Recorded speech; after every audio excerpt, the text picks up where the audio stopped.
할렐루야. 오늘 레위기 21장 5절에서 6절까지 말씀을 함께 봤습니다. 오늘 말씀의 제목을 제사장들아 거룩하라 라고 정했습니다. 오늘 읽은 이 레위기 21장의 말씀은 하나님이 모세를 통해서 이제 거룩을 지키는데 아론의 자손인 제사장들에게 거룩하라 이렇게 말씀하고 있습니다. 오늘 이 21장의 제사장들에게 거룩하라고 하시는 말씀이 우리에게는 도대체 무슨 상관이 있을까? 나는 제사장이 아닌데, 아론의 자손도 아닌데, 이 말씀이 우리한테 도대체 무슨 의미가 있을까? 근데 베드로전서 2장 9절에 보면 이런 말씀을 합니다. 너희는 택하신 족속이요, 왕 같은 제사장들이요, 거룩한 나라요, 그의 소유가 된 백성이다 말씀하고 있습니다. 여러분, 이 시대에 예수 그리스도를 믿어 구원받은 우리는 하나님께서 왕같은 제사장으로 부르신 하나님의 소유된 백성임을 믿으시길 주님의 이름으로 간절히 부탁을 드립니다. 그렇다면 레위기 21장에 아론의 자손 제사장들에게 거룩하라라고 말씀하시는 이 말씀이 단순히 아론의 자손, 그 당시 이스라엘 백성들 속에서 사명을 감당했던 제사장 직분을 감당했던 그들에게 하시는 말씀이 아니라 이 시대에 왕같은 제사장으로 우리를 부르신 하나님께서 우리에게도 동일하게 거룩을 지켜야 되는 말씀을 하고 있음을 믿으시고 오늘 본문의 말씀을 통해서 우리 모든 성도님들이 하나님의 말씀을 통해 거룩히 그 거룩을 지켜서 하나님의 제사장으로서 이 땅 가운데 그 사명을 온전히 감당하는 그런 축복의 삶이 되시길 주님의 이름으로 축원합니다. 오늘 본문 5절엔 이런 말씀이 있습니다. 제사장들은 머리털을 깎아 대머리 같게 하지 말라. 그러니까 머리를 깎지 말라는 겁니다. 머리를 깎는데도 만약에 깎더라도 삭발을 하지 말라는 겁니다. 제사장들에게 머리를 깎지 말고 자기 수염 양쪽을 깎지 말라고 이야기합니다. 쉽게 얘기하면 수염을 깎지 말란 얘기예요. 머리도 깎지 마, 수염도 깎지 마. 이게 어디서 본 말씀인 것 같지 않으세요? 머리에 삭도를 대지 말라. 민수기 6장에 보면 이 나실인에 대한 규정의 말씀이 나옵니다. 나실인은 어떤 자를 이야기하냐면 하나님께 서원을 하는 자, 그러니까 하나님을 위해서 내 인생의 일정한 기간 혹은 내 인생의 전체를 드리거나 1년만 드리거나 몇 달만 드리거나 하나님을 위해서 내 인생을 쓰겠습니다라고 결단을 하고 하나님 앞에 서원한 사람들, 그들을 향해서 나실인이라고 이야기를 하고, 이 나실인은 어떻게 말씀을 하냐면 민수기 6장 5절부터 7절에 보면 그 서원을 하고 구별하는 모든 날 동안, 내가 하나님 앞에 서원한 날, 내가 하나님을 위해서 이렇게 하겠습니다라고 결단한 날이 1년이 됐든 10년이 됐든 한 달이 됐든 일주일이 됐든 어느 기간이 됐든 그 결단한 모든 날 동안 삭도를 절대로 그의 머리에 대지 말 것이라. 자기 몸을 구별하여 여호와께 드리는 날이 차기까지 그는 거룩한즉 그의 머리털을 길게 자라게 할 것이며 자기의 몸을 구별하여 여호와께 드리는 모든 날 동안은 시체를 가까이 하지 말 것이요 그의 부모 형제 자매가 죽은 때에라도 그로 말미암아 몸을 더럽히지 말 것이니 이는 자기의 몸을 구별하여 하나님께 드리는 표가 그의 머리에 있음이라 이렇게 말씀합니다. 나실인, 하나님 앞에 내가 이렇게 살겠습니다, 내 인생을 이렇게 하나님께 드리겠습니다라고 결단하고 하나님께 인생을 바친 자는 그 기간 동안은 머리에 삭도를 대지 않고 그냥 기르라는 겁니다.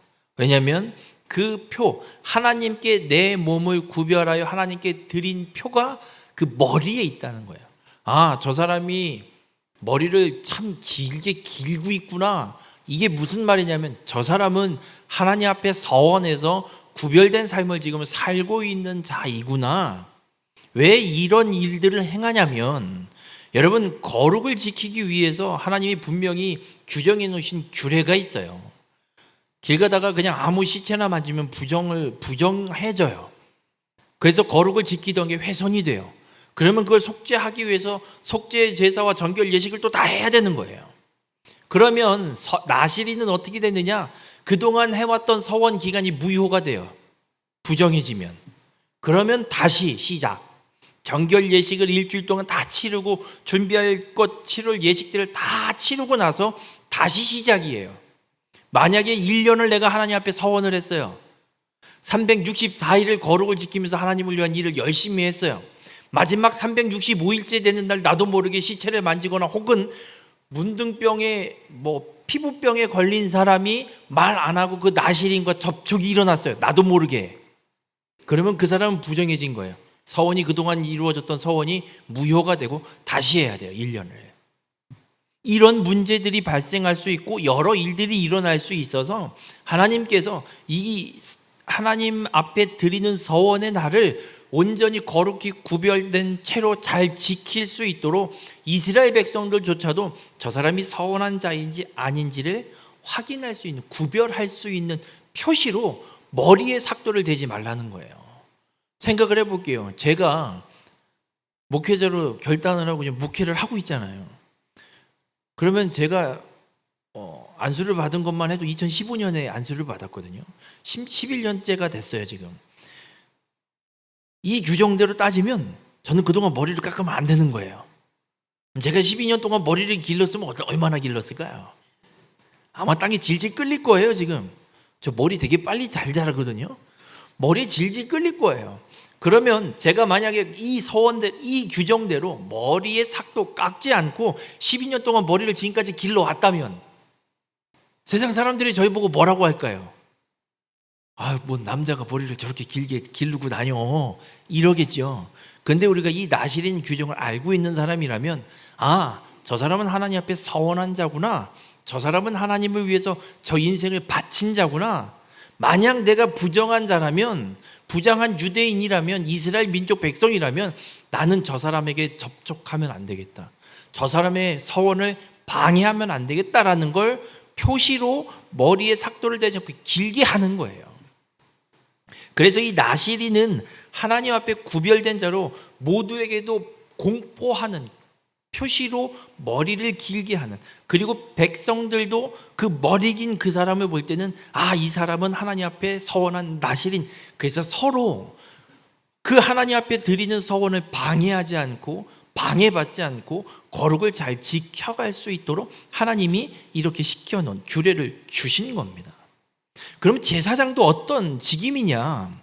하나님께서 이스라엘 백성들을 부르셔서 구속사를 이루기 위해, 구원 계획을 성취하기 위해 하나님이 이스라엘 백성들을 부르셨고 이들을 하나님이 지금 인도해 가시는 과정에 있습니다. 특별히 지금 이 모세오경의 말씀, 출애굽기부터 신명기까지의 말씀, 특별히 출애굽기, 레위기, 민수기 이 세 권의 성경은 이스라엘 백성들이 애굽을 떠나서 가나안 땅을 향해 가는 그 여정 속에 기록돼서 주신 말씀들이에요. 그러니 하나님의 약속의 땅을 향해 가고 있는 여정 속에 하나님이 이스라엘 백성들로 하여금 하나님의 구별된 백성으로 약속의 땅에 들어가면 어떻게 구별된 자로 살아야 되는지에 대한 규례와 규정과 말씀들을 하나님이 지금 주고 계신 거예요. 그러니 이스라엘 백성들은 그렇게 구별된 자로 가나안 땅에 들어가서 살아가야 되는데 이들을 지키기 위해서 이들을 혹여라도 죄의 문제를 해결하지 못하면 하나님 앞에 거룩을 지키지 못하기에 그 중재자 역할로 하나님이 제사장을 세우셔서 하나님과 이스라엘 백성 사이에 제사를 드릴 수 있는, 이스라엘 백성들이 직접 제물을 들고 하나님 앞에 나갈 수가 없습니다. 그러니 제물을 갖고 와서 제물을 다 준비하면 제사장에게 각을 떠서 드려야 될 제물을 드리면 제사장이 그 제물을 드리는 사람을 대신해서 성소에 들어가서 태울 건 태워서 하나님 앞에 올려드리는 그 예식들과 제사들을 진행하게 되는 거예요. 그러니 하나님 앞에 구별된 이스라엘 백성들 그 속에 특별히 이스라엘 백성들이 또 하나님과의 관계를 계속해서 지켜갈 수 있도록 그 중재자, 중보자 역할을 하는 자로 하나님이 제사장을 구별해서 또 세워놓으신 거예요. 그러니 제사장들로 하여금 머리를 길게 하는 건 마치 나실인처럼 하나님 앞에 구별된 자들임을 표시로 나타나게 하고 이스라엘 백성들조차도 제사장들이 범죄하지 않도록 부정해지지 않도록 하나님의 제사, 그 제사장의 역할을 감당하는 데 있어서 방해받지 않도록 잘 보호하고 지킬 의무를 백성들에게 주는 것이고, 이 제사장들은 특별히 그렇게 스스로 또 삭도를 내지 않으므로 구별된 자임을 스스로 인식하고 기억하고 이스라엘 백성들을 하나님의 백성으로 지켜가기 위한 그 하나님과 백성 사이에 맡겨진 사명을 감당하기 위해 스스로 또한 거룩을 지켜가야 될 것을 오늘 하나님이 말씀하고 있는 겁니다. 우리 모든 성도님들, 이것이 우리에게도 동일하게 주어지는 사명입니다. 이 시대 속에 우리는 왕같은 제사장으로 부름받은 자들임을 믿으시고, 나는 제사장임을, 하나님의 백성임을, 하나님의 소유된 자임을 스스로 표시로 나타낼 수 있어야 하고, 그리고 그 표시를 나타냄을 통해서 세상의 많은 사람들에게 나를 구원하신 하나님, 나를 거룩히 구별하여 사용하시는 그 하나님을 온전히 나타낼 수 있는 귀한 축복의 삶이 되시길 주님의 이름으로 축원합니다. 그러면서 오늘 본문 6절에 하나님이 어떤 규정을 주시냐면 이런 말씀을 합니다. 그들의 하나님께 대하여 거룩하고라고 말씀하고 있습니다. 이 거룩하고라는 말은 거룩이라는 단어와 하고로 번역되어 있는 히브리어 하나가 또 붙어 있는 단어가 있습니다. 이게 어떤 의미의 단어냐면 있다, 뭐 이런 존재의 의미를 갖고 있는 단어인데 시제가 미완료형으로 되어 있어요. 히브리어가 미완료형 시제를 사용하고 있다는 얘기는 뭐냐면 현재까지 계속 지속되고 있다는 거예요. 미완료, 아직 완료되지 않은, 그런데 거룩하고, 그러면 아직 완료되지 않았다는 얘기는 거룩해지지 않았다는 의미가 아니라 거룩한 상태를 계속해서 지속적으로 지금 유지하고 있어야 된다는 얘기예요. 언제까지? 끝까지. 그러니까 하나님이 이스라엘 백성들 중에 있는 이 제사장으로 부른 아론의 자손 제사장들에게 그들의 하나님께 대하여 거룩하고 이렇게 말씀하고 있는 게, 하나님께 대해 어떤 상태를 있어야 되냐면 거룩한 상태로 계속 머물러 있어야 되는 게 제사장이란 얘기예요. 그래서 제사장은 이 시대 제사장들을 할 수 있으면 성막 밖으로 안 나가는 게 상책이에요. 나가면 깨딱 잘못하면 부정해질 수 있거든요. 아니 가는데 누군가가 감기가 걸렸거나 혹은 상처가 났거나 뭐 문둥병에 걸렸거나 뭔가 피부병에 걸렸는데 표시 안 나는 사람과 나도 모르게 옷깃을 스치게 되면 구약의 율법에 의하면 그 사람은 부정해지는 거예요. 그럼 제사장이 부정해져요. 하나님 앞에 제사장의 역할을 감당해야 되는데 부정해지니 성막에도 못 들어가고 성소에도 못 들어가고 이 제사장의 직임도 감당하지 못하는, 그래서 제사를 드리러 백성들이 제물을 갖고 오면 제사장이 그 제물을 받아서 하나님 앞에 제사를 드려야 되는데 못 드리게 되는 상황들이 생기는 거예요. 그래서 하나님이 말씀하고 있는 거예요. 이 이스라엘 백성들 가운데 제사장으로 뽑힌 아론의 자손 이 제사장들은 거룩한 상태를 계속해서 유지하고 가야 된다는 얘기예요. 이 말씀이 우리에게도 동일하게 주어지고 있어요.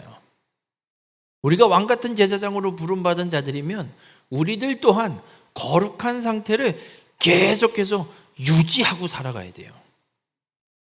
여러분, 이게 얼마나 힘든 줄 아십니까?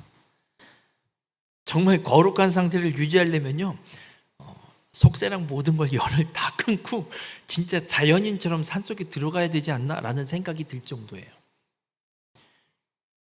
세상에 눈에 보이는 게 세상의 것들밖에 안 보이는데 여기서 우리가 어떻게 거룩을 지킬 수 있겠어요? 솔직히 거룩한 상태를 지켜가는 게 쉽지만은 않은 일이기도 합니다.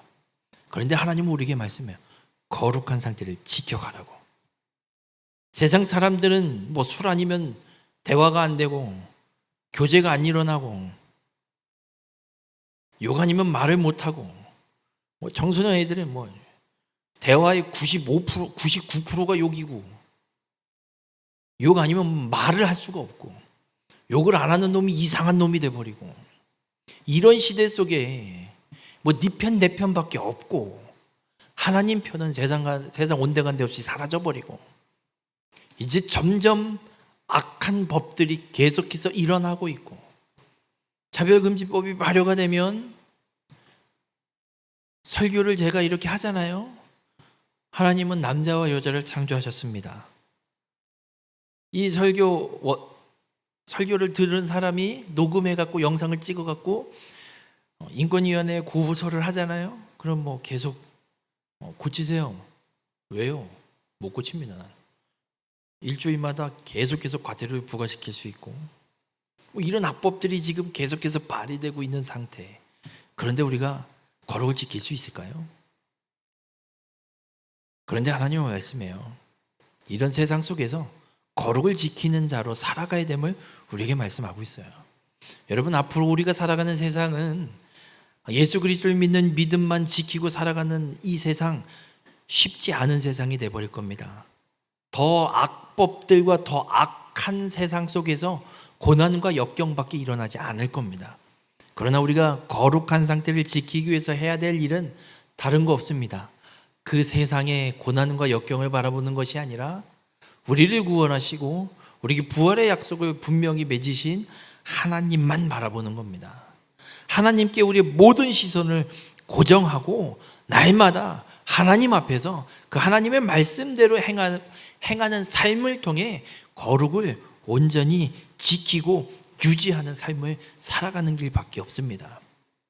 바라기는 우리 모든 성도님들이 하나님의 말씀대로 행하는 자가 되어서 거룩을 끝까지 지켜 하나님 앞에 왕같은 제사장으로 부름받은 자로 그 사명을 온전히 감당하고 살아가는 귀한 축복의 삶이 되시길 주님의 이름으로 축원합니다.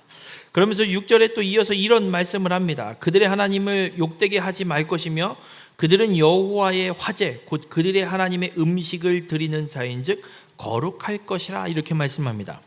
여호와의 화제 곧 그들의 하나님의 음식이라는 말이 있어요. 이 음식으로 번역되어 있는 히브리어가 어디에 사용되냐면 화목제와 관련해서만 사용되는 단어였습니다. 그러니까 화목제사를 드리는 데 사용되는 단어로 하나님께 드려지는 제물 이런 것들을 표현할 때 쓰는 단어로 쓰인 단어가 음식으로 번역되어 있는 단어예요. 그러니까 하나님의 음식이라는 얘기는 하나님께 올려드리는 화목 제물을 말씀하고 있는 거예요. 제사장들이 여호와의 화제 곧 그들의 하나님의 화목 제물이래요. 여러분, 화목 제물은 하나님과 인간 사이에 중보자 역할을 하는 자를 화목 제물이라고 얘기해요. 화목 제사를 드릴 때 드리는 제물. 그 화목 제물이 되어 주신 분이 예수 그리스도예요. 그러니까 예수 그리스도께서 십자가의 죽으심으로 어떤 역사를 이루어내셨느냐? 죄로 인해서 하나님과 인간 사이에 끊어지고 깨진 이 관계를 예수 그리스도께서 십자가의 죽으심으로 죄의 문제를 해결하심으로 이제 그 죄 문제가 해결되어져서 하나님과 깨어진 인간과의 사이의 이 관계가 화목하게 된, 다시 회복하게 되는 역사가 일어나는 게 예수 그리스도께서 십자가에 죽으시는 화목 제물이 되어 주셨다는 말씀이에요. 그러면 지금 이 제사장들이 그러면 예수님과 동일한 화목 제물이 되는 것이냐? 예, 일시적인 화목 제물이 되는 거예요. 예수님은 영원한 화목 제물로 단 한 번의 사건을 이루어내신 거고, 제사장들은 어떤 일들을 하는 거냐면 매년 대속제일날 하나님 앞에 대속제일의 그 속죄 제사를 지냄으로 1년에 쌓여있던 죄들을 용서받는, 사함받는 대속 제사를 이 날에 매년 제사장, 대제사장을 통해서 하나님 앞에 드리는 거예요. 그 일을 통해서 화목 제사, 이 화목 제물을 통해서 죄 사함을 받게 되고 하나님과 화목하게 되는 역사가 일어나는 그 사건, 그 제사의 과정 속에 제사장들이 그 화목 제물을 하나님 앞에 올려드리는 중보자적 역할을 감당하고 있는 거예요. 그래서 하나님이 그 말씀을 지금 이 제사장들을 통해서 표현을 하고 있는 거예요.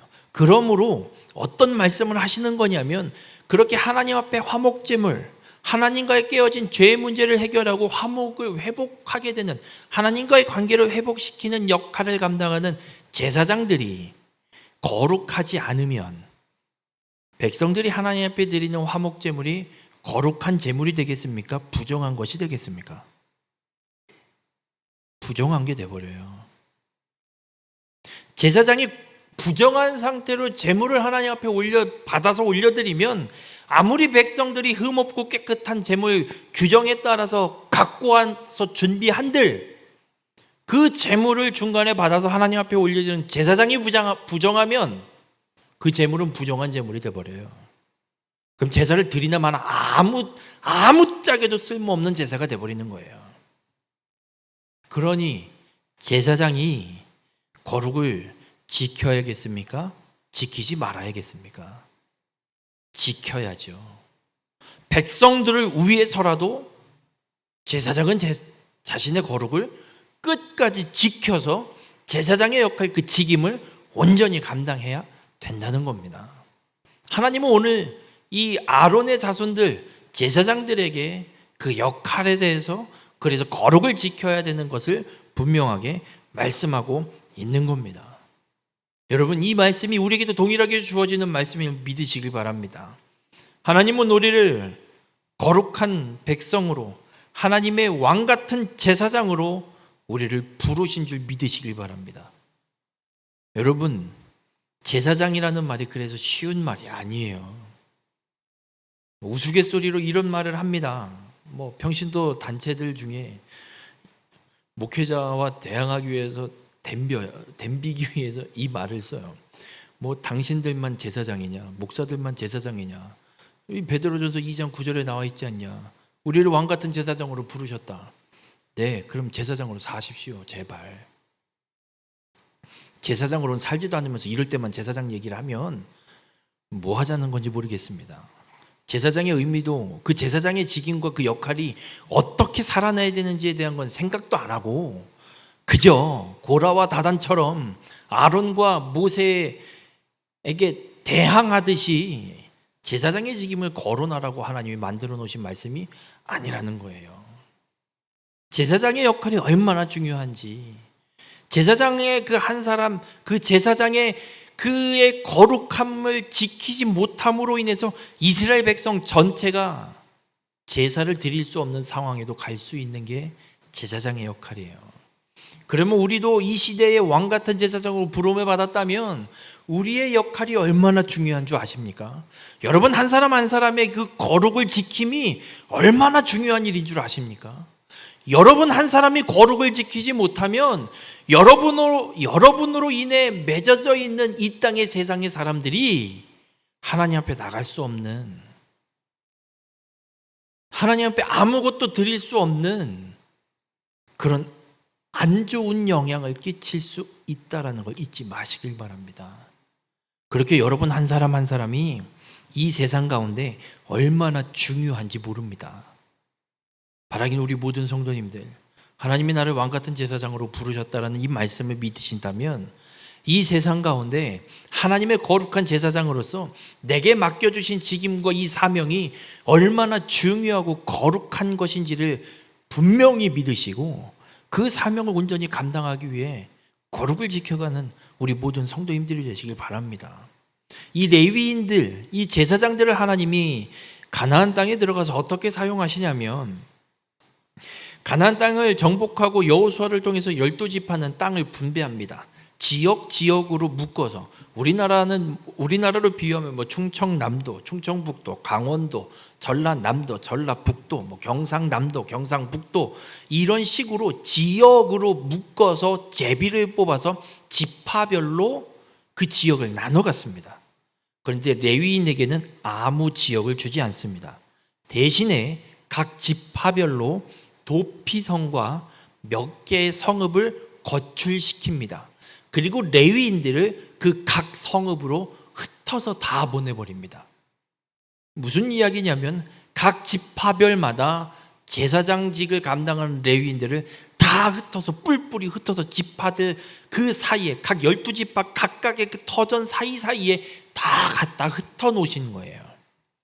제사장이 여호와의 화목 제물, 그 화목 제물을 하나님 앞에 올려드리는 중재자 역할이라 그랬어요. 하나님은 레위인들, 제사장들을 그 각 12지파의 땅속에 다 흩어 놓으시고 하시는 말씀이 이거예요.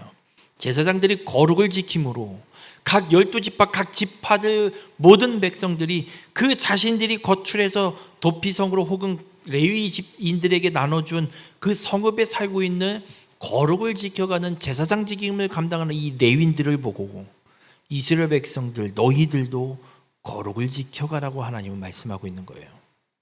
이게 우리에게 지금 오늘날 어떤 의미로 다가오는 거냐면, 여러분을 하나님이 여러분의 각 가정에 보내셨어요. 여러분의 직장 혹은 사업장 혹은 삶의 터전, 여러분이 살아가는 지역에, 그 동네에 하나님이 보내신 거예요. 왜 여러분을 그 가정에, 그 동네에, 그 터전에 하나님이 나를 보내시고 믿는 자로 지켜 살아가게 하실까? 하나님이 제사장 직임, 왕 같은 제사장으로 우리를 부르신 거예요. 그 세상 속에서 거룩을 지키고 하나님만 바라보는 믿음의 삶, 이 제사장 직임을 감당하기 위해서 어떤 세상의 유혹과 미혹이 와도 휩쓸리지 않고 믿음을 지키고 거룩을 지키는 삶을 통해서 그 땅에 하나님의 백성이 하나님의 그 거룩함이 어떤 것인지를 분명히 보여줄 수 있는, 그래서 베드로전서 2장 9절에 하나님께서 너희는 왕같은 제사장으로 부르신 이유를 이렇게 말씀합니다. 이는 너희를 어두운 데서 불러내어 그의 기이한 빛에 들어가게 하신 이의 아름다운 덕을 선포하게 하려 하심이라. 어떤 사람의 아름다운 덕을 선포하기 위함이래요. 어떤 사람이냐면 어두운 데서 불러내어 그의 기이한 빛에 들어가게 하신 이 예수 그리스도를 말씀해요. 죄로 인해 사망의 그늘, 그 어둠 속에 사단의 노예, 사단의 종로로 타던, 그 어둠의 종로로 타던 우리를 예수 그리스도께서 십자가의 대속의 죽음을 통해, 그리고 하나님께서 그를 부활시키시 다시 살리심으로 그를 믿는 자 누구든지 죄사함을 받고 영원한 생명을 얻는 구원의 은혜를 베풀어 주셨어요. 그 예수 그리스도의 아름다운 덕, 예수 그리스도께서 성취해내신 구원의 은혜, 이것을 선포하게 하려고 하나님이 우리를 왕같은 제사장으로 삼으셨다, 하나님의 소유된 백성으로 삼으셨다라고 말씀하고 있는 거예요. 우리 모든 성도님들, 우리가 이 시대에 나의 삶의 터전에서 거룩한 제사장, 제사장으로서 거룩을 지켜가는 길은 다른 것이 아니라 믿음을 지키고 하나님 말씀대로 행하면서 이 말씀대로 예수 그리스도의 아름다운 덕, 구원의 은혜, 이 십자가의 복음을 선포하며 살아가는 것인 줄 믿으시길 바랍니다. 왕같은 제사장이라고 목회자에게 대항하라고 주신 말씀이 아니라, 내가 살아가는 터전에서 그래 나는 왕같은 제사장, 하나님과 이 세상 사이에서 그 십자가의 복음을 선포하기 위해 선포하라고 하나님이 나를 제사장으로 부르셔서 내가 살아가는 가정에, 내가 살아가는 이 지역에, 이 터전에, 내 직장, 내가 만나는 지인들과의 그 관계 속에 하나님이 제사장으로 부르셨구나. 그래서 그들에게 아름다운 덕, 이 구원의 은혜를 온전히 선포하는 왕같은 제사장이 되시길 바랍니다. 하나님은 이것 때문에 우리를 부르셨고 우리에게 제사장들아 거룩하라 말씀하신 이 말씀을 우리에게도 지금 읽게 하시는 줄 믿으시길 바랍니다. 바라기는 우리 모든 성도님들의 삶이 그렇게 오늘 이 말씀처럼 내가 하나님 앞에 부름받은 왕같은 제사장임을 믿고 거룩을 끝까지 지키고 나아가 내게 주신 터전 속에서 구원의 이 십자가의 복음을 선포함으로 왕같은 제사장의 직임 온전히 감당하는, 하나님 앞에 합당한 거룩한 제사장의 삶을 온전히 살아가는 우리 모든 성도님들이 되시기를 주님의 이름으로 축원합니다.